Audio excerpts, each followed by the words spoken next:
Bienvenidos y bienvenidas a este nuevo seminario web del foro Herramientas de cobertura COVID-19 que incluya a personas con discapacidad. Me llamo Priscila Hernández Flores, les saludo desde México, soy periodista especializada en derechos humanos con énfasis en la situación de las personas con discapacidad y voy a acompañarles con un panel sumamente importante para fortalecer y brindar nuevos recursos para nuestras coberturas de periodismo.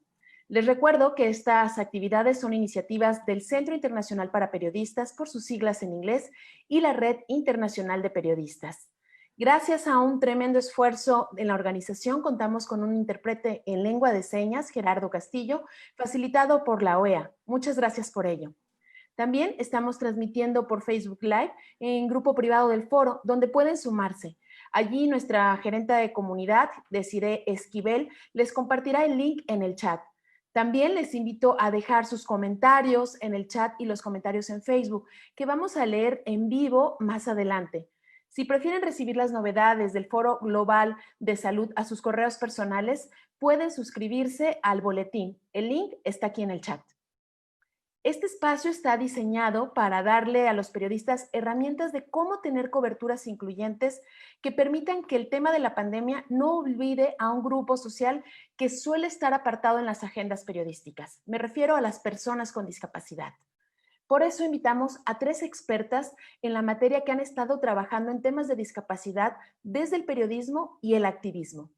Una de ellas es Verónica González, periodista, diplomada en periodismo de género por el Instituto José Martí en criminalística y criminología por la Universidad Siglo XXI y con una especialización en políticas públicas para la igualdad en América Latina. Trabajó durante 10 años en el noticiero de la televisión pública argentina realizando una columna sobre discapacidad y también ha abordado diferentes reportajes especializados en este tema y también en temas de derechos humanos y cuestiones de género. Actualmente coordina el área de comunicación de la Agencia Nacional de Discapacidad y es un referente de género en el organismo. Ella integró la Red por los Derechos de las Personas con Discapacidad hasta febrero de este año y aún es parte de esta red de periodistas con visión de género en Argentina. Le damos la bienvenida a Verónica, quien también ha sido invitada por la Organización de las Naciones Unidas al Foro Social de Discapacidad y Derechos Humanos celebrado en Ginebra, Suiza. Agradecemos también la participación de Pamela Molina, especialista en discapacidad del Departamento de Inclusión Social de la Secretaría de Acceso a Derechos y Equidad de la Organización de los Estados Americanos, OEA. Pamela es licenciada en Humanidades de la Universidad de Chile, con un máster en Ciencias de la Discapacidad y Desarrollo Humano de la Universidad de Illinois en Chicago. Participó ella directamente en el proceso de escritura y aprobación de la Convención de las Naciones Unidas para los Derechos de las Personas con Discapacidad. Ella es una conferencista y activista internacional en derechos de las personas con discapacidad y ha publicado varios artículos sobre el tema. En este espacio también nos está acompañando Lisbeth Brizuela. Es directora para México de Disability Rights International desde el 2016 en el capítulo México. Ella ha realizado diferentes investigaciones y elaborado informes sobre la situación de niños, niñas, adolescentes con y sin discapacidad que viven en entornos institucionalizados en México y Guatemala. También se ha enfocado en el empoderamiento de activistas con discapacidad psicosocial, especialmente con las mujeres.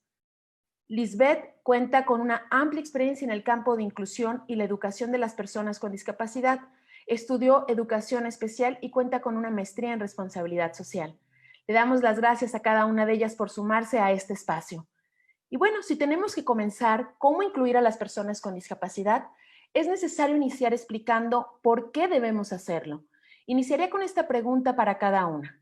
¿Por qué es necesario que los periodistas, las periodistas, incluyan a la población con discapacidad en las coberturas?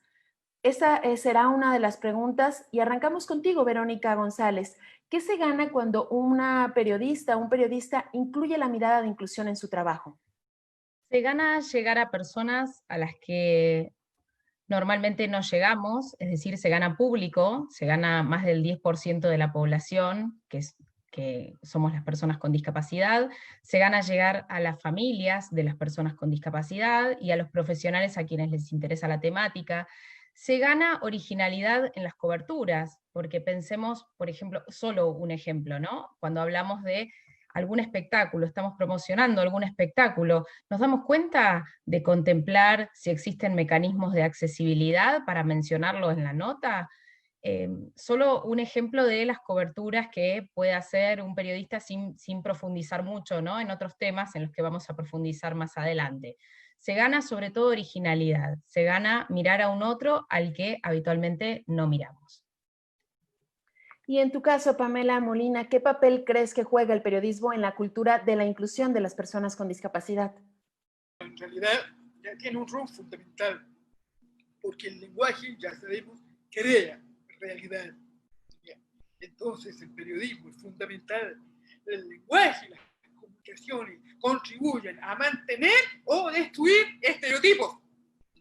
Entonces hay que desconstruir el lenguaje aprendido si queremos destruir los estigmas y los estereotipos relacionados con discapacidad que mantienen a las personas con discapacidad en una situación de discriminación y exclusión.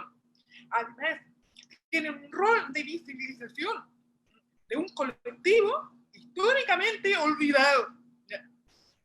Entonces, no debería ser incluso necesario preguntarnos por qué es importante incluir a las personas con discapacidad cuando cubrimos la pandemia. No debería ser necesario preguntarnos por qué nos estamos preguntando, porque este colectivo ha sido históricamente excluido y parece natural no verlo. Entonces, el rol del periodismo es fundamental, porque construye realidad con el lenguaje, que es fundamentalmente. Y para ti, Lisbeth Brizuela, ¿cómo puede impactar positivamente la vida de las personas que los periodistas incluyan en su agenda a esta población? ¿Qué tal, Priscila? Muchas gracias a ti y a tu auditorio. Es un gusto para mí estar aquí. Y primero que nada, me gustaría decir que las personas con discapacidad representan uno de los grupos más vulnerables ante esta pandemia. Corren un grave riesgo a su salud y pueden morir debido al virus. Muchas de las personas con discapacidad también tienen otras comorbilidades y las condiciones de vida actual en las que se encuentran dificulta pues que su salud esté como en las mejores condiciones posibles. ¿Cómo beneficia el tener este contacto con las y los periodistas? Las y los periodistas a través de los años nos han ayudado a visibilizar las condiciones en las que se encuentran las personas con discapacidad, y con la pandemia han apoyado y han contribuido a documentar el riesgo a salud y de muerte en la que enfrentan estas personas con discapacidad. Gracias a ellos hemos sabido últimamente que se han documentado como miles de personas con discapacidad han dado positivo al virus y de las medidas que no han sido suficientes por parte de los estados para poder protegerlas como el resto de la población. El trabajo colaborativo con los periodistas será una cuestión clave para poder hacer más visible la situación en la que se encuentran las personas con discapacidad. Reconozco que muchos de ellos están genuinamente preocupados por la situación en la que se enfrentan y han contribuido a presionar a los gobiernos sobre la importancia de implementar las medidas necesarias para la población con discapacidad ante la pandemia.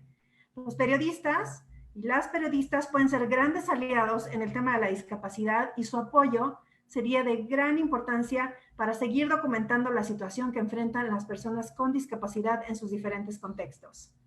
Y ahora que sabemos este papel tan importante que hay en el periodismo con relación a la cobertura de personas con discapacidad, ¿cuáles son esos errores, fallas o desaciertos que ustedes están ubicando ahora mismo en la pandemia? Le pregunto directamente a Pamela Molina, quien es autora de la Guía de Respuestas Inclusivas ante el COVID-19 que publicaron en la OEA, y bueno, la pregunta sería, ¿qué han encontrado en el manejo informativo relacionado con la pandemia, Pamela?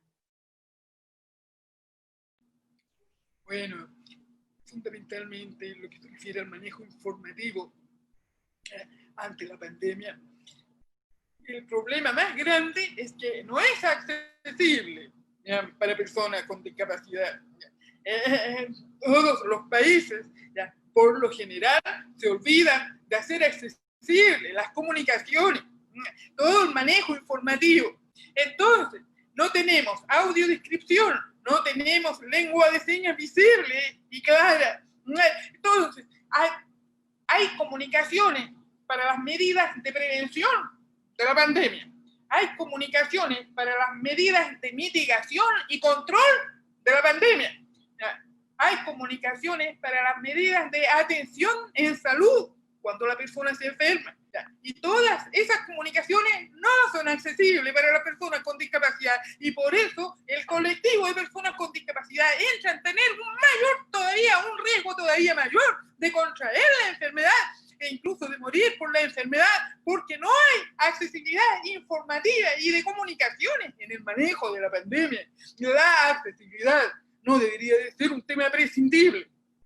La accesibilidad es la condición para que las personas con discapacidad puedan ejercer todos sus derechos, ¿ya? Incluida la atención en casos de emergencia y desastres. Entonces, la accesibilidad ahora nosotros la tenemos que negociar, ¿ya? A veces simplemente la tenemos que pedir, por favor, ¿ya? Y no debería ser así, ¿ya? Es una condición fundamental para ejercer derechos. Entonces, fundamentalmente en la guía nosotros detallamos muchos y damos ejemplos también sobre cómo deberíamos considerar ya una información plenamente accesible. Tenemos que también considerar el lenguaje sencillo, simple, lenguaje iconográfico también para personas con discapacidad intelectual, psicosocial. Ya, entonces, diversas herramientas que tenemos para hacer accesible la información y la comunicación debemos manejarla también a nivel periodístico. Y sumado a esto, Lisbeth, desde DRI, ¿cuáles son esos temas que estamos perdiendo de vista en medio de la pandemia y que no debería ocurrir?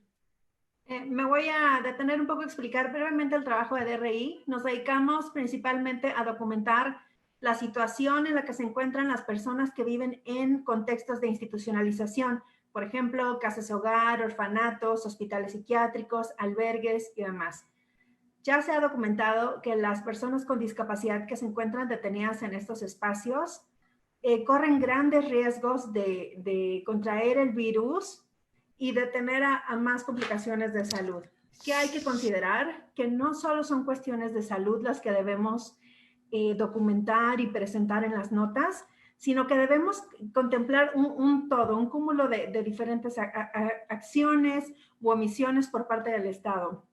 Debemos contemplar también las interseccionalidades, por ejemplo, pobreza y discapacidad, la discriminación, la falta de servicios en la comunidad, la vivienda, los servicios de habilitación y rehabilitación, educación, la falta de apoyos y estrategias por parte del Estado para hacer valer los derechos de las personas con discapacidad.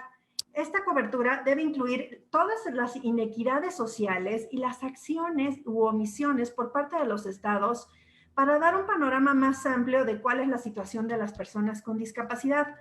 Brevemente voy a hablar de un ejemplo que tenemos en Guatemala. Nosotros documentamos el caso del Hospital Nacional de Salud Mental Federico Mora. Es el único hospital psiquiátrico en el país.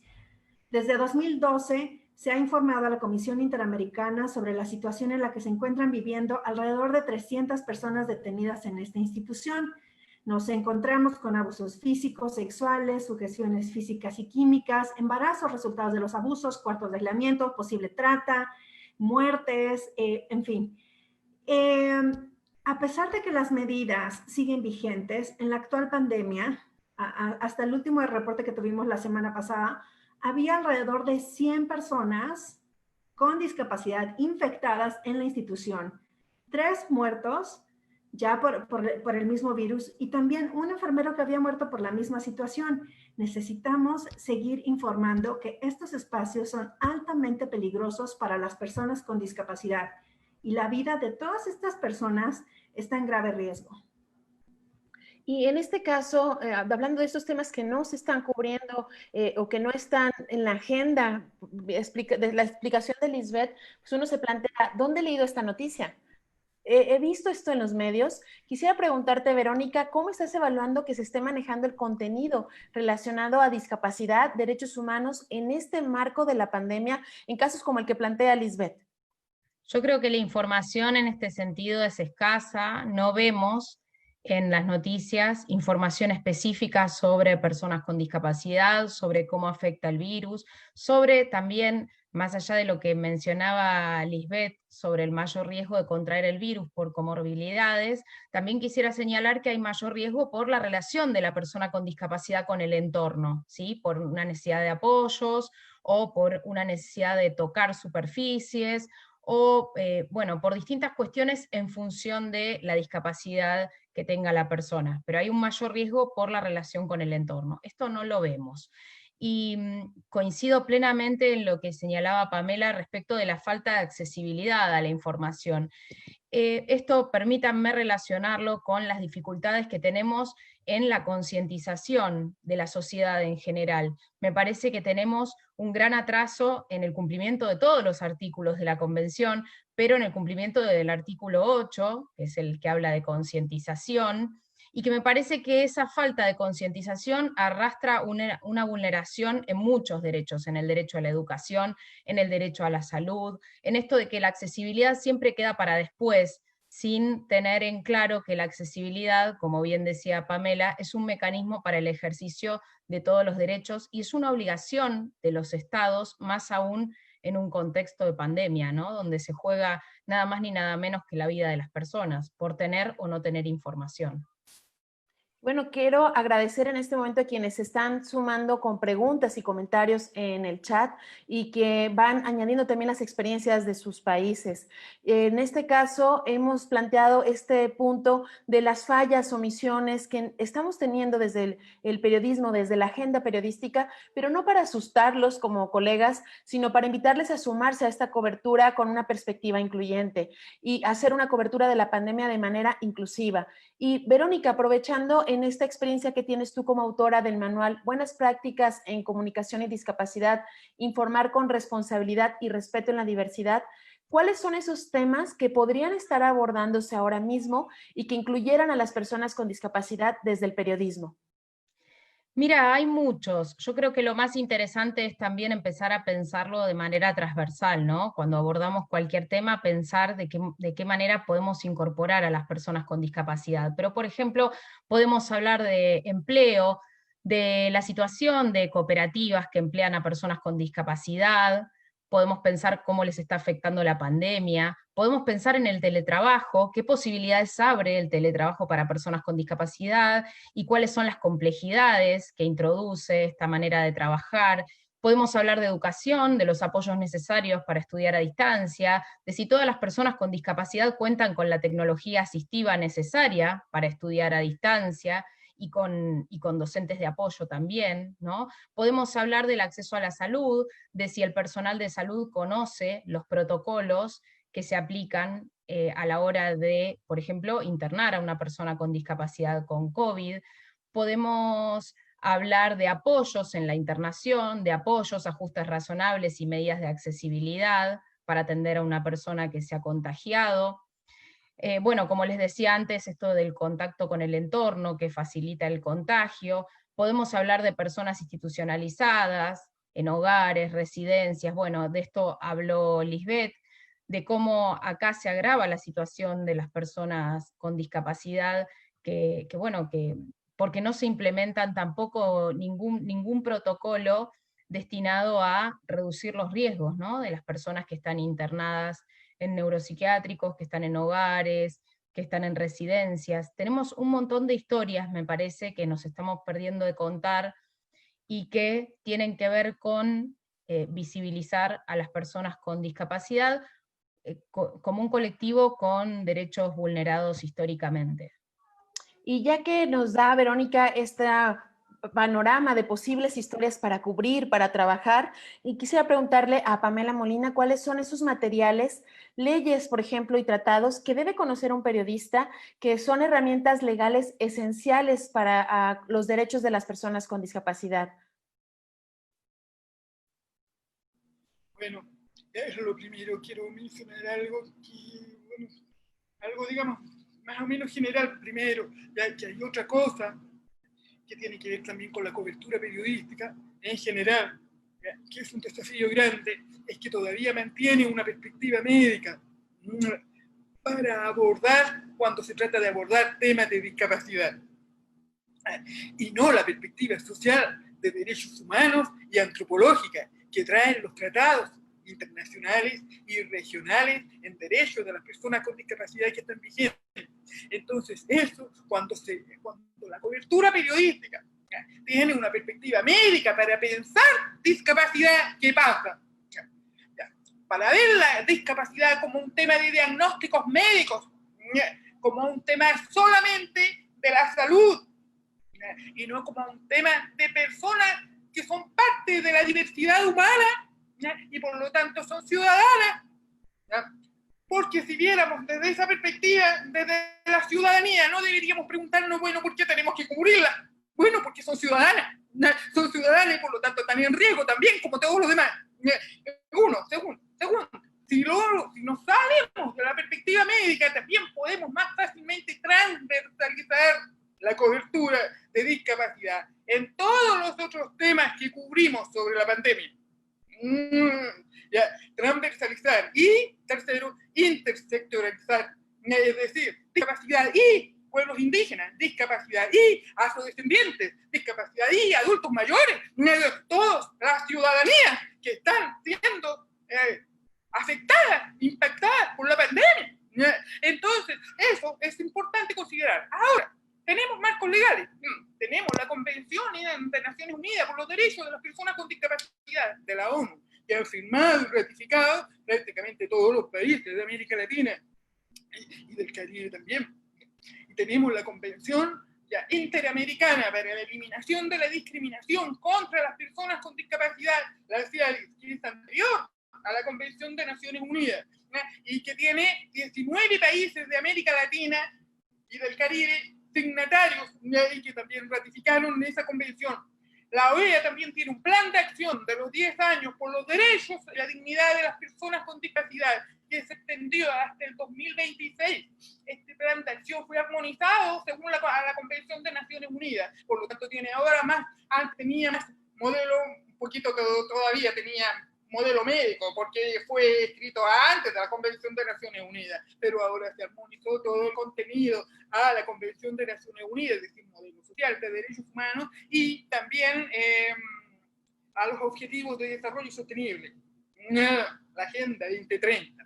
Entonces, bueno, todos estos instrumentos ustedes los pueden encontrar online. Yo voy a compartir con las organizadoras los datos de estos instrumentos con los que ustedes se pueden guiar para cubrir, para salirse del paradigma médico, la cobertura de discapacidad. No deben decir normal, no deben decir sufre o la persona es anormal. Por ejemplo, también en un artículo una vez donde querían destacar que a mí me había ido muy bien en la universidad, el título fue Las dulces ventajas de la sordera.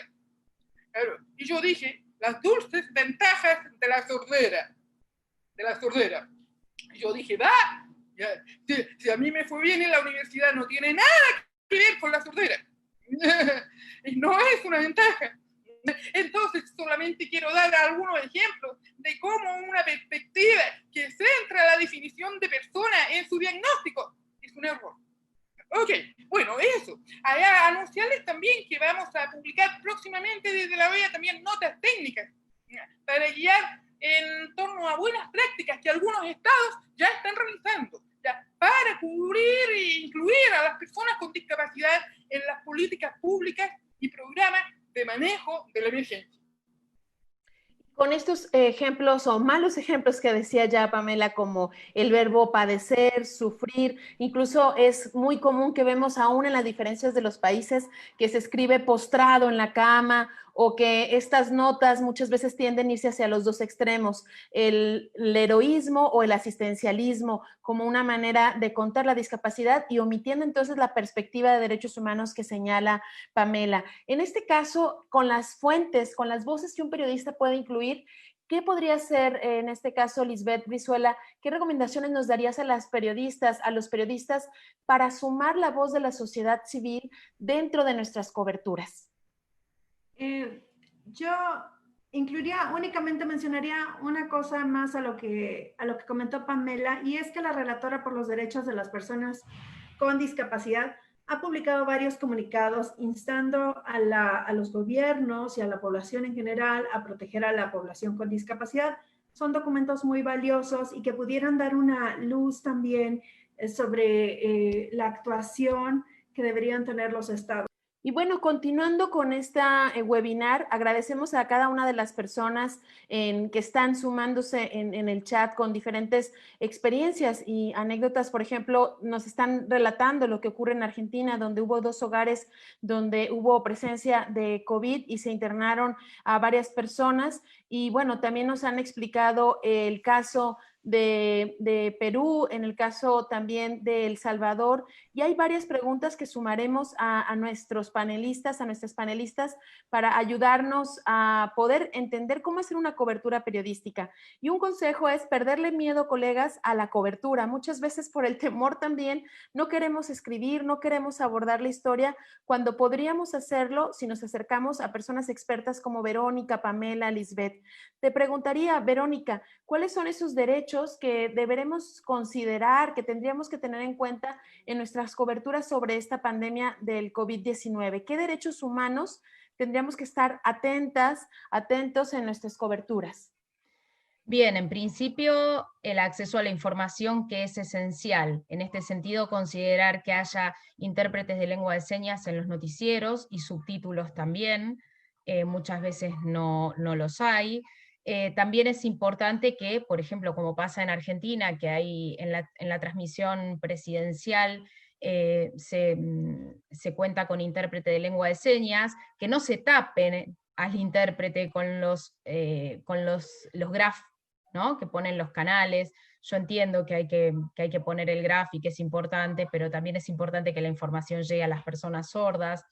Leer cosas que se pongan en pantalla, que los y las periodistas puedan locutar información que se ponga en la pantalla, como por ejemplo números de teléfono, porque si no las personas ciegas no nos enteramos. Utilizar lenguaje simple. Muchas veces los y las periodistas nos complicamos, ¿no? Tenemos que mostrar cuánto sabemos del léxico, y la verdad es que a veces complicamos el hecho de que las personas con discapacidad intelectual puedan comprender esa información.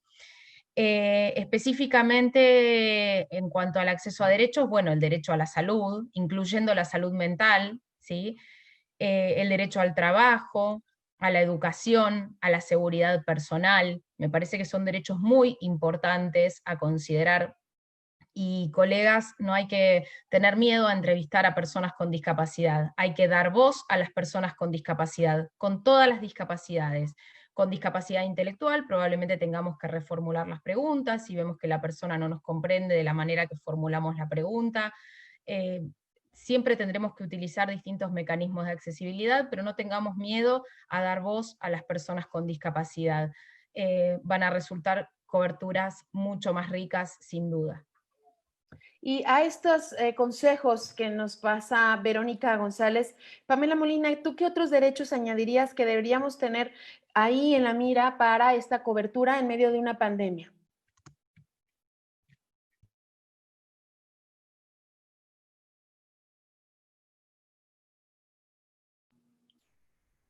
Perdón, ¿me puede repetir la pregunta? ¿Cuáles serían, claro, sumado a lo que nos plantea Verónica, cuáles serían esos otros derechos humanos que deberíamos considerar en nuestra cobertura sobre la discapacidad en este momento de la pandemia?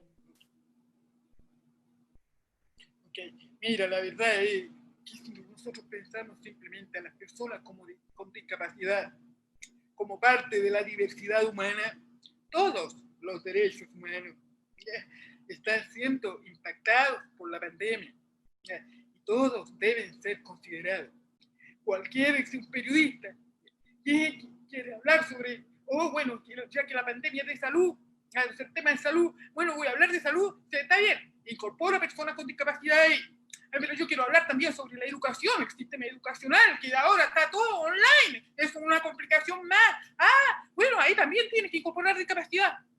Y si yo voy a hablar sobre el problema de los despidos y la cantidad de despidos laborales que hay, bueno, ahí también tienes que incorporar discapacidad.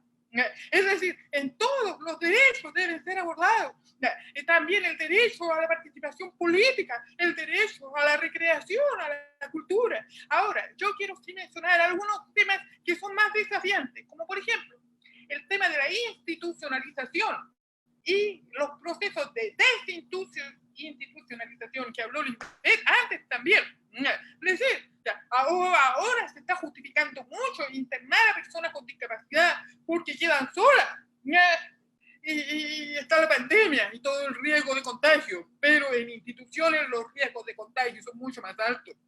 Entonces, ese tema es un tema bastante, yo creo que sería bien interesante que los periodistas lo aborden. Lo otro, la desnormalización del triaje. Ya, el triaje se está viendo como algo natural, ya, así como muchas veces la eutanasia por causa de discapacidad se ve como natural. Ya, tenemos que desnaturalizar ese tema, ya, y verlo como una violación de derechos humanos. Ya. Lo otro, el tema de la data, por ahí lo están mencionando también en el chat. La data, por lo general, se desglosa por género, nunca por otras interseccionalidades, lo que incluye discapacidad. En los informes mensuales que está lanzando la OPS, no hay estadísticas ya sobre cuántas personas con discapacidad más se han contagiado este mes. No tenemos datos desglosados por las personas con discapacidad contagiadas, solamente hombres y mujeres, pero nada más. Entonces, además, tener en cuenta que el género ni siquiera es solo hombres y mujeres. Bueno, otro tema también es muy desafiante ahora de la violencia de género, ya incrementada grande, ya por el confinamiento, ya grandemente por el confinamiento, pero no se ha visto por el tema de discapacidad. No se ha considerado ese cruce. Y las mujeres con discapacidad son mucho más vulnerables a la violencia de género, las niñas con discapacidad también. ¿Ya? Y otra cosa también, el rol de las cuidadoras, que por lo general son mujeres. ¿Ya? No debería, tampoco, pero siempre le asignamos el cuidado a las mujeres. ¿Ya? Entonces, ¿qué pasa con las cuidadoras, mujeres de personas con discapacidad?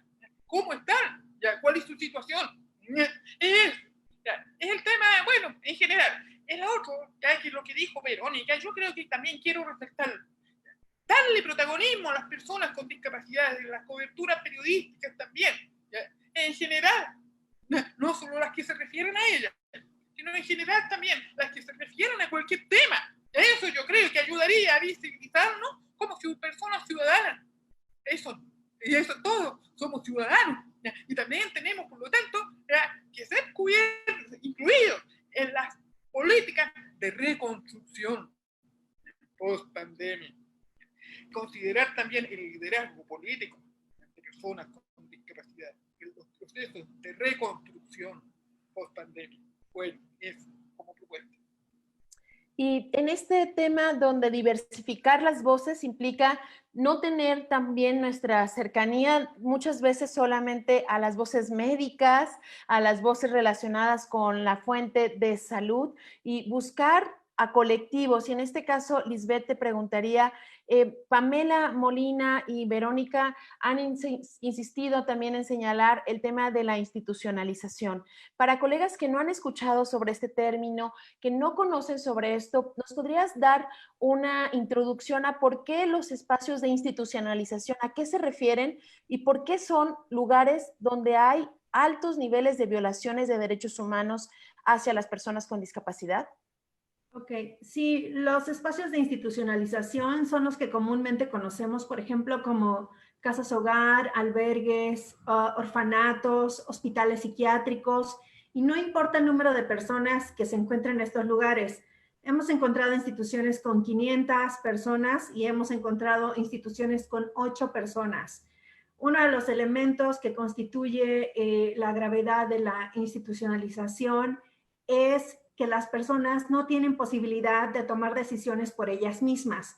Voy a poner un ejemplo muy casual, por decirlo de esta forma. Nosotros en nuestra vida diaria podemos decidir qué queremos comer, a qué hora queremos dormir, si queremos estudiar, si no, si trabajamos, no trabajamos, qué hacemos con nuestra vida. En general tenemos una mayor flexibilidad para la toma de decisiones. Sin embargo, las personas con discapacidad que se encuentran institucionalizadas en estos entornos residenciales no tienen esa posibilidad de elegir qué hacer con su propia vida. Es decir, todos se levantan, por ejemplo, a las 6 de la mañana y todos se bañan a esa hora, independientemente de si se sienten bien, si no se sienten bien, si les cae bien el medicamento, si no les cae bien el medicamento. O sea, en fin, hay toda una serie de factores que influyen para que las personas puedan tomar decisiones. Nadie decide, por ejemplo, qué quieren comer. En nuestras casas nosotros planeamos el menú y pensamos, queremos comer esto, queremos hacer esto otro. En los entornos institucionales comes lo que haya, lo que te sirven, independientemente de que te caiga bien o no te caiga bien la comida, es lo que hay y es lo que hay para todas las personas. Muchas veces las personas están institucionalizadas porque se justifica la institucionalización pensando que es un lugar en donde van a recibir la habilitación y rehabilitación que ellas necesitan. Sin embargo, es importante destacar que la mejor habilitación y rehabilitación va a estar en la comunidad como con el resto de las personas. No necesitan estar en espacios segregados a fin de poder recibir atención y servicios. Las personas con discapacidad aquí son víctimas de abusos, de tratos crueles, inhumanos, degradantes, esterilizaciones forzadas y de muchísimas otras violaciones a derechos humanos. Las violaciones a derechos humanos son cometidas desde el mismo personal de la institución, otras de sus compañeros, en fin, que están alrededor, por los directores de la institución. Y muchas veces los estados son cómplices de lo que está pasando en estas instituciones. Sin embargo, se justifica como esta forma de dar atención a las personas con discapacidad. Es una forma de discriminar a las personas con discapacidad que estén colocadas en las instituciones, porque no cometieron ningún delito, sin embargo, están pagando una condena de por vida en las instituciones.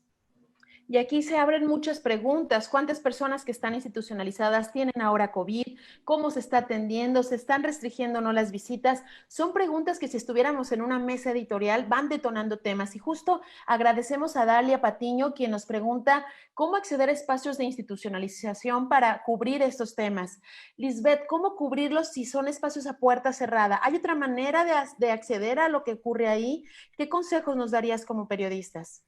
Sí, mira, nosotros una experiencia que hemos tenido muy interesante con Guatemala es ponernos en contacto con el personal de la institución.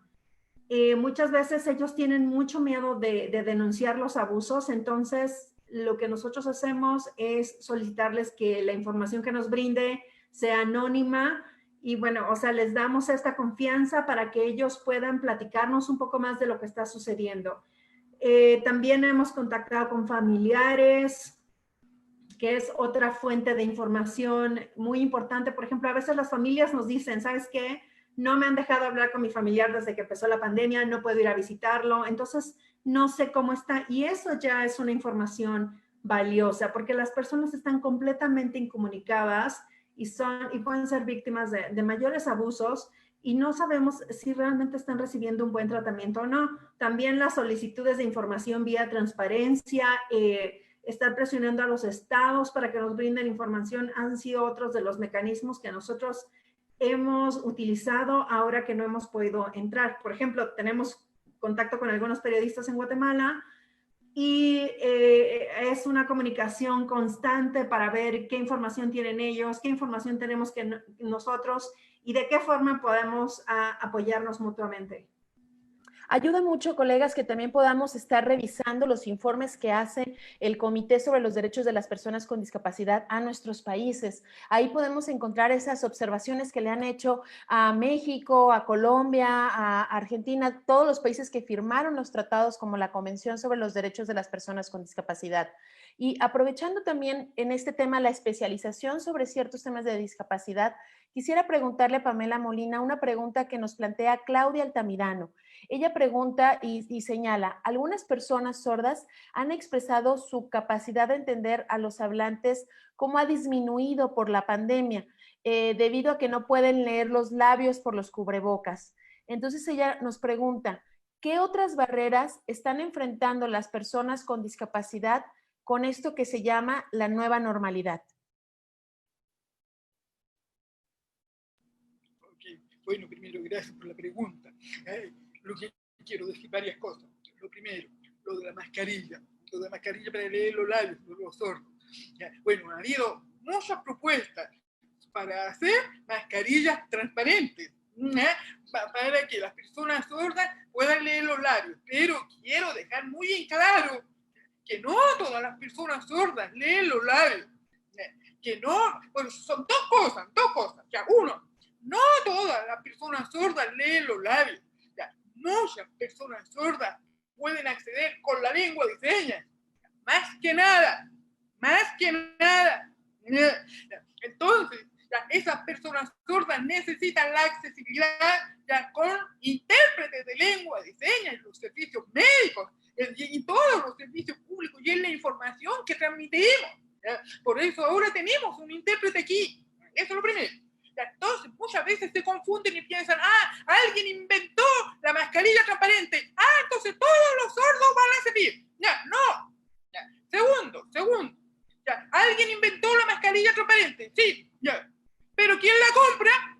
Ya. Yo voy a decirle aquí que hay algunos países que están tomando iniciativas, algunos emprendedores que están haciendo las transparentes. Sé que en Argentina hay toda una campaña para que la gente use mascarilla transparente, pero en otros simplemente ahí quedó la idea y nadie la promovió. Ya, igual esa es una buena idea y hay que promoverla también. No es la panacea, no es la solución para incluir a todas las personas sordas, no, pero es una buena idea que hay que promover y apoyar. Pero nadie lo hace. Ok, esa es otra cosa. Ahora, la otra. ¿Qué otras barreras? Bueno, mira, las personas, yo te voy a hablar de las barreras de las personas con múltiples discapacidades. Por ejemplo, las personas sordociegas. Ya están en alto riesgo de contraer el coronavirus, ¿ya? Porque para poder recibir información del entorno necesitan tocar. Los intérpretes son intérpretes que tienen que tocarte para poder traducirte la información. Entonces se necesita ahí medidas de seguridad para la persona con discapacidad y para su asistente, que es el intérprete. Se necesita tomar medidas de seguridad para ambos. Ahora, las personas ciegas también necesitan tocar para recibir información del entorno. Se necesitan medidas de seguridad, ya un protocolo mayor, ya para personas ciegas no contraigan el virus. Y sus asistentes también, sus asistentes personales. Las personas usuarias de silla de ruedas, ya también para desplazarse también necesitan tener contacto con el entorno. Ya, cuando van desplazándose de todas maneras también tocan. Entonces necesitan también medidas y protocolos de cuidado, de prevención mayores. ¿Ya? Y se necesita también protocolos para permitir ya, que los asistentes personales no interrumpan sus funciones durante las cuarentenas o toques de queda. Se necesita también medidas de protección para los asistentes personales también. Ya, medidas de test ya, que vayan dirigidos a domicilio, a la persona con discapacidad, a su familia y a sus asistentes personales. Y el servicio de asistencia no se debe interrumpir. Se pueden generar también servicios de voluntarios que generen asistencia, pero también apoyados por políticas públicas que lo permitan. Entonces, esas son dificultades. Otra dificultad también es lo de la educación a distancia, online, cuando no es accesible para personas con discapacidad, cuando no tiene instructores que usan usuarios de la lengua de señas, cuando no tienen intérpretes de lengua de señas. Hay una diferencia entre el instructor y el intérprete. Es mucho mejor cuando tú no, porque con la persona sorda no es solo un tema de lenguaje, es un tema de cultura. Entonces es mucho mejor cuando tú incluyes las políticas de educación online a profesores sordos. Ahora, ya, intérprete. Ahora, audiodescripción. Ya, también tenemos que pensar en lenguaje sencillo, simple, ya, para personas con discapacidad intelectual. Y hay que tener que pensar también en la educación a distancia para personas con discapacidad intelectual. Tenemos que pensar en eso también. Entonces, en general, sí, los países tienen que generar protocolos. Ya, tienen que transversalizar discapacidad en la cobertura frente a la pandemia, pero también tienen que generar protocolos para cubrir las necesidades específicas de las personas con discapacidad que ayudan a derribar esas barreras adicionales que tenemos, sobre todo de acceso, ya, para protegernos de la pandemia. Más o menos a nivel general. Gracias, Pamela. Y justo tenemos en el chat a Ana Carretero de Argentina, desde que ella nos dice también que es parte de la comunidad sorda y que está estudiando educación especial. Gracias por sumarte, Ana. También enviamos un saludo a Deconstrucción, que se suman con una pregunta y la plantearía para ti, Verónica. Ellos preguntan cómo hacer una cobertura sobre las comunidades indígenas con discapacidad. ¿Qué sugerencias editoriales o periodísticas habría para hacer este abordaje, Verónica, justo ahora en el tema de pandemia? En principio, yo creo que lo más importante es contactar con organizaciones de personas con discapacidad y organizaciones de habitantes de pueblos originarios, ¿no? Como para ver cuál es la situación.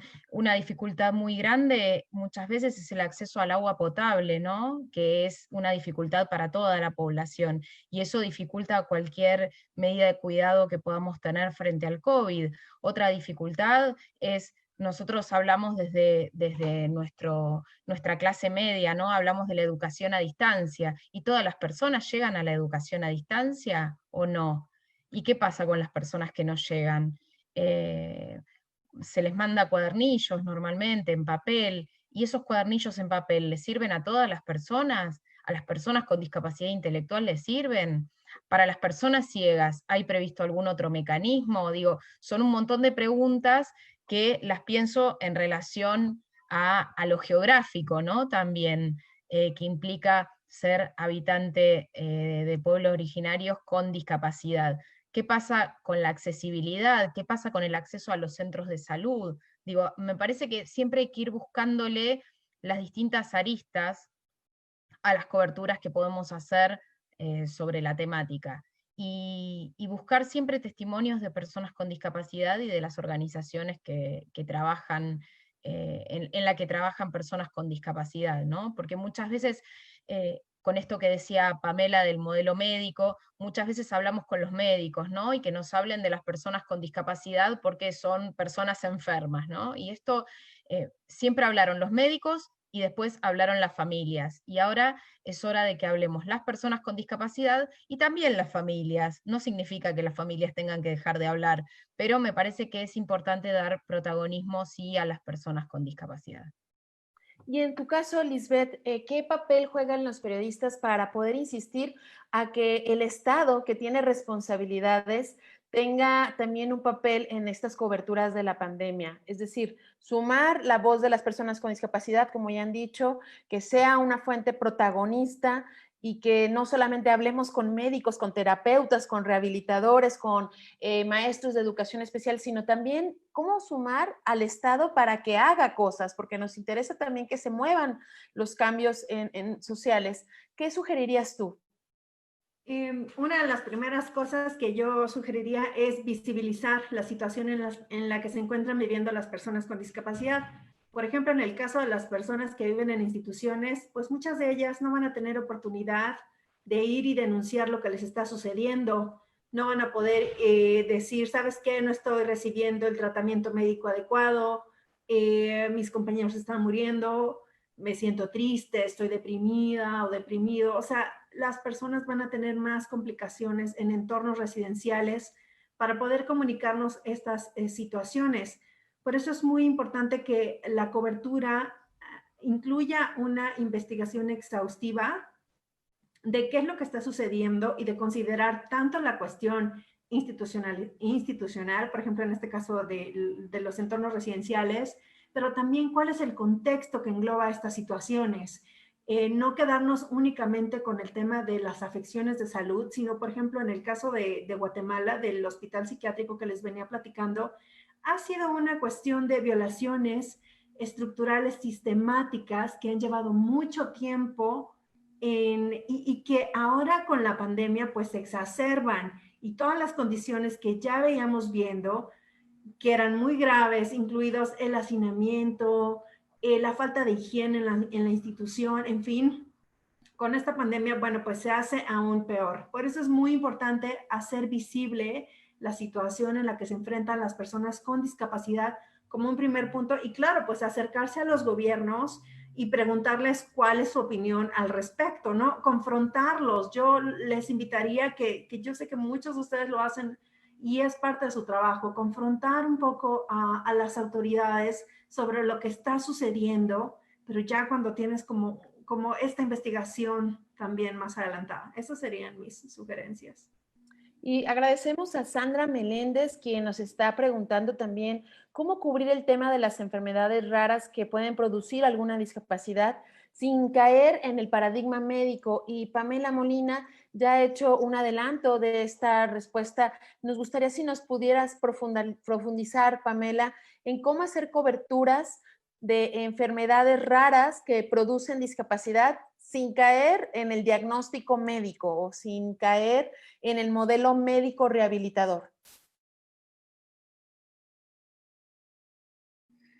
Bueno, en realidad sí, yo había adelantado la respuesta por chat, pero fundamentalmente, si quieres abordar el tema de las enfermedades raras sin caer en el modelo médico, tienes que concentrarte en las barreras del entorno que esa persona con esa característica de enfermedad rara tiene cuando quiere incluirse socialmente.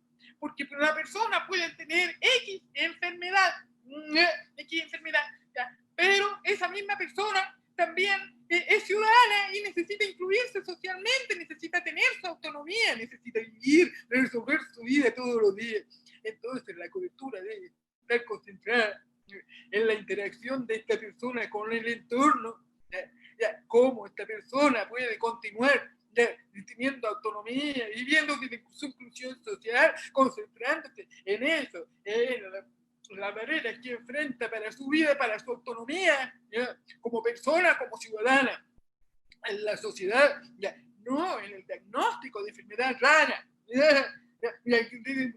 Para el diagnóstico necesitas un médico, pero tú vas a concentrarte en cómo esa persona vive su vida diaria, cuáles son las barreras que enfrenta en la sociedad, en las políticas públicas, para vivir, para ser reconocida, para ser visibilizada, también.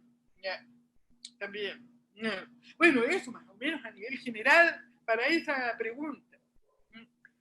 Agradecemos a quienes están sumando en el chat con preguntas, con comentarios. Tenemos una diversidad de comentarios y también de panelistas que están acercándose a los panelistas desde diferentes países. Desde Juan Zapata de México, tenemos también compañeros de Paraguay, de Perú, que se están acercando con sus preguntas. Y aprovecharía, Verónica González, para preguntarte en uno de los puntos también que insisten en la cobertura periodística es hablar del modelo de derechos humanos. ¿Cómo lo simplificarías tú para que a un periodista le quede claro a qué nos referimos con el modelo de derechos humanos en el tema de discapacidad? Mira, el modelo de derechos humanos tiene que ver con reconocernos a las personas con discapacidad como personas con derechos económicos, políticos, civiles, sociales y culturales, ¿sí? Entonces, a mí me parece, un consejo importante para los y las colegas es no mirar a la persona desde un modelo capacitista, ¿sí? No es rol de los y las periodistas emitir un juicio de valor sobre lo que las personas con discapacidad podemos o no hacer. Digo esto porque es muy común en las coberturas periodísticas esto, se nota en la cobertura de qué manera se miraba a la persona con discapacidad al entrevistarla, ¿sí? Es una persona igual que el periodista o la periodista sin discapacidad. Me resulta difícil como ponerme de los dos lados, ¿no? Como periodista con discapacidad, me termino incluyendo cuando hablo de los periodistas y de las personas con discapacidad. El modelo de derechos humanos respeta a la persona con discapacidad con sus particularidades y con sus mecanismos de acceso a los derechos. Vale decir, que una persona con discapacidad necesite medidas de accesibilidad, ajustes razonables, asistencia, todo eso no hace que la persona con discapacidad reduzca su autonomía, ¿sí? La persona con discapacidad mantiene su autonomía, somos ciudadanos y ciudadanas con pleno derecho. Me parece que el modelo de derechos humanos tiene que pensarnos a las personas con discapacidad de esa manera, y que si nosotros y nosotras no podemos ejercer nuestros derechos, no es por nuestra discapacidad, es porque las políticas públicas y los programas y planes no son lo suficientemente inclusivos para contemplar a las personas con discapacidad. Tenemos que pensar cuando contamos una historia, qué es lo que queremos mostrar, cuál es ese derecho que esa persona está pudiendo ejercer o no, y si no lo está pudiendo ejercer, ¿por qué? ¿No? ¿Por qué se le están vulnerando esos derechos? Agradecemos a Adriana Valero, que nos pregunta si existe algún manual de estilo para el uso adecuado en términos, bueno, el primer término, persona con discapacidad, y decir que hay unas guías que se les compartirán, que en el caso de Verónica González es autora, también Pamela Molina, y un par de artículos que podrían ser de utilidad para saber cómo escribir. Pero les diría a cada una de las panelistas si podríamos ir cerrando con una reflexión de, estamos hablando del contexto de la pandemia, con estas herramientas para una cobertura incluyente. Y Pamela ya se adelantaba diciendo, viene también el tema de la pospandemia, porque hay que pensar en que esto va a ser una cobertura continua en la que debemos incluir a las personas con discapacidad. ¿Qué panorama tenemos en el que la discapacidad o las personas con discapacidad podrían estar en mayor riesgo? Me gustaría cerrar con cada una reflexionando sobre este punto, porque recordemos que este webinar nos une a partir de cómo hacer coberturas incluyentes en medio de la pandemia. Lisbeth, me gustaría arrancar contigo. Claro, bueno, en nuestra experiencia, los medios han jugado un papel fundamental en documentar la situación de las personas que viven en instituciones residenciales.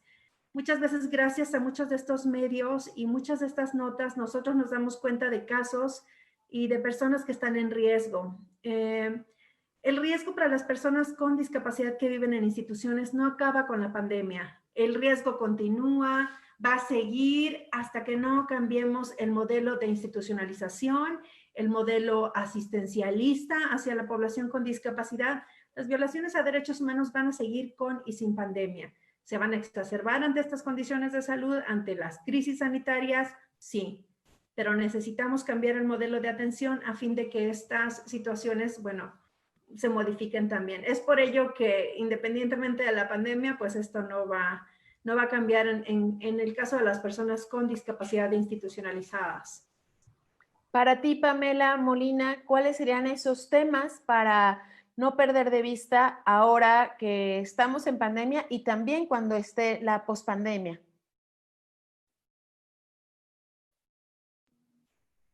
Ok, bueno, en realidad yo pienso que esta pandemia cambia todo, cambia ahora, cambia nuestro futuro. Entonces la cobertura periodística, ahora ustedes están discutiendo cobertura desde ahora esta pandemia, pero el futuro va a tener, ya está empezando a mostrar una mayor brecha, ¿ya? Una mayor brecha de desigualdad y exclusión, no solo de personas con discapacidad, sino de todos los grupos en situación de vulneración. Entonces nosotros necesitamos periodistas conscientes que estén preparados ya para cubrir ahora y lo que viene ahora, que se está empezando a construir ya. Nosotros hemos hecho un llamado ya, para que la reconstrucción no parta manteniendo las mismas brechas de desigualdad que ya estaban. Justo hoy yo leí una frase que también compartí en mis redes sociales, que dice, no queremos ya volver, no queremos estar en una nueva normalidad, ya, porque la normalidad era el problema. Efectivamente, ya, la normalidad era y es el problema. Ya. Entonces, Verónica mencionó el capacitismo, ya, que es una concepción, ya, construcción social e ideológica que discrimina ya, por capacidad, ya, y considera de menos valor a seres humanos que por su diversidad ya, se consideran como incapaces. Pero capacidad y discapacidad no tienen nada que ver. Y la discapacidad también es una construcción social e ideológica, histórica y política. No tiene que ver con la diversidad funcional, biopsicosocial que tenemos. Entonces, la invitación es construyamos una nueva normalidad. Hagamos algo diferente. Desconstruyamos lo que aprendimos antes. Desconstruyamos el lenguaje aprendido. Les invito a innovar desde la perspectiva de derecho y de inclusión, donde todas y todas las personas, y sobre todo las que están ahora en situación de vulneración, porque no vulnerabilidad. Vulnerabilidad significa que la debilidad está en mí. Vulneración significa que la sociedad te ha debilitado, la sociedad te ha puesto en una posición de vulneración. Entonces, hagamos una sociedad más igualitaria y más justa. Y eso parte por el lenguaje, eso parte por las notas que ustedes escriben, por la forma como ustedes cubren la noticia. Bueno, eso es. Gracias por la oportunidad. Gracias a la OEA por facilitarnos el intérprete de lengua de señas para que Pamela Molina pudiera compartirnos toda su experiencia y conocimientos. Si quieren a ustedes sumarse posteriormente a este conversatorio porque hubieran llegado tarde o quieren compartirlo con alguien más, les estaremos compartiendo el link de la grabación en el grupo del foro en Facebook y muy pronto también les llegará a sus correos electrónicos la información de este foro para que puedan suscribirse y seguir atentos de estos webinars organizados por el Centro Internacional de Periodistas y la Red Internacional de Periodistas.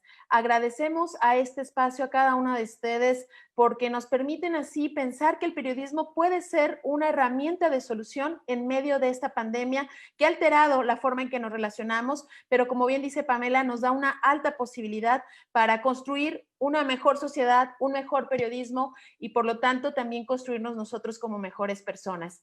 Gracias por este espacio, gracias a Lisbeth Brizuela, a Verónica González, a Pamela Molina por esta oportunidad y a cada uno de los participantes que se sumó desde diferentes puntos de América Latina. Es realmente apasionante ver cómo un tema en común puede unirnos y ojalá a partir de esto puedan producirse historias. Como ya vimos, hay bastante material para poder cubrir y diferentes historias que deben ser contadas por los derechos de las personas con discapacidad y para construir una mejor sociedad. Gracias y los esperamos en el próximo webinar.